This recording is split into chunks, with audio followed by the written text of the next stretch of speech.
বৈষম্য বিরোধী ছাত্র আন্দোলনের পূর্বের ঘোষণা অনুযায়ী মার্চ ফর ইউনিটি কিন্তু চলছে কেন্দ্রীয় শহীদ মিনার প্রাঙ্গণে। আপনারা যেমনটি জানেন, বৈষম্য বিরোধী ছাত্র আন্দোলন কিন্তু পূর্বে থেকেই ঘোষণা দিয়েছে আজকের এই মহামিলনের। সেই ধারাবাহিকতায় কিন্তু দেশের বিভিন্ন স্থান থেকে গাড়ি বহর নিয়ে মিছিল, স্লোগান, ব্যানার নিয়ে কিন্তু বৈষম্য বিরোধী ছাত্র জনতা আমরা দেখেছি যে দুপুরের পর থেকে এই শহীদ মিনার এলাকায় এসে জড়ো হয়। সেখানে কিন্তু লোকারণ্য হয়ে পড়ে, মুহূর্তের মধ্যে জনসমুদ্রে পরিণত হয়। আমরা এখন যেটি দেখছি যে আপনারা যেমনটি দেখছেন যে কোথাও শস্য পরিমাণ জায়গা নেই। এই শুধু শহীদ মিনার এলাকা নয়, এর আশপাশে যত সড়ক আছে আমরা দেখেছি যে ফুটপাত থেকে শুরু করে সড়ক কিন্তু লোকারণ্য হয়ে রয়েছে। এইখান থেকে কিন্তু কেন্দ্রীয় সমন্বয়করা আজকে যে ঘোষণা করার কথা রয়েছে সেটি কিন্তু ঘোষণা করবেন কিছুক্ষণের মধ্যে। আমরা কিন্তু মঞ্চে কেন্দ্রীয় সমন্বয়ক সার্জিস আলম থেকে শুরু করে আমরা যেমনটি দেখেছি আবু বাকের মজুমদার থেকে শুরু করে সকলেই কিন্তু এখানে উপস্থিত রয়েছেন। একের পর এক কিন্তু তারা বক্তব্য দিচ্ছেন। দর্শক, গণমাধ্যম 24 ফেসবুক পেজ এবং ইউটিউব চ্যানেল থেকে যারা এই মুহূর্তে লাইভটি দেখছেন অবশ্যই পেজটি ফলো করে আমাদের সঙ্গে যুক্ত থাকবেন, চ্যানেলটি সাবস্ক্রাইব করে আমাদের সঙ্গে যুক্ত থাকবেন এবং অন্যকে দেখার জন্য আপনারা এই নিউজটি শেয়ার করে দিতে পারেন। দর্শক, দেখতে থাকুন আজকের এই যেন ছাত্র জনতার মহামিলন রূপ নিয়েছে এই কেন্দ্রীয় শহীদ মিনার এলাকায়। দর্শক, দেখতে থাকুন।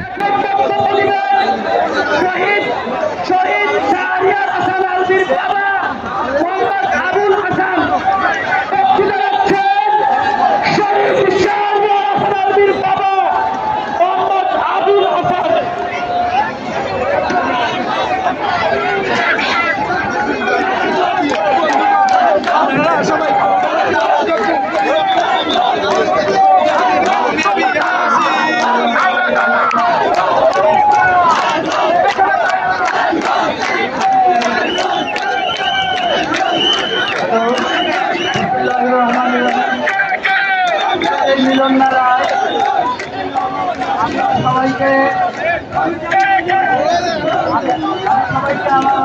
আমার অভিনন্দন জানাই।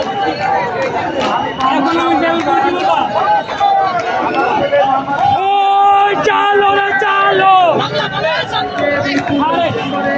চালো রে চালো,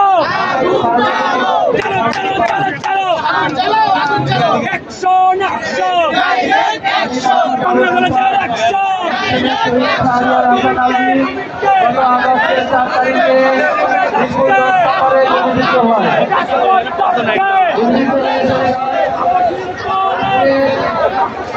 আমি একজন হিসাবে আপনাদের সামনে কথা বলতে চাই।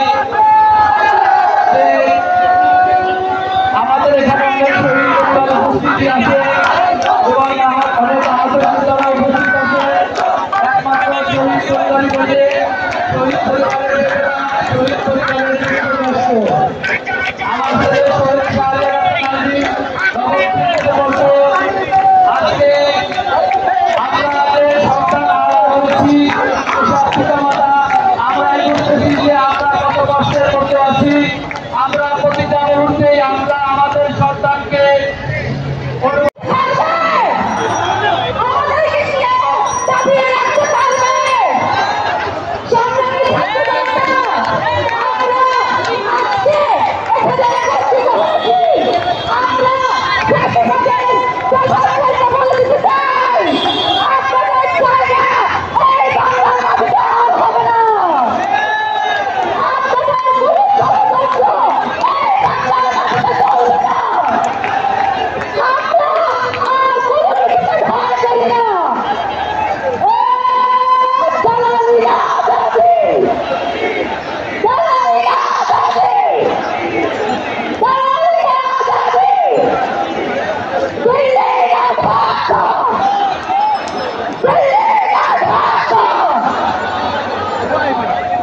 আমাদের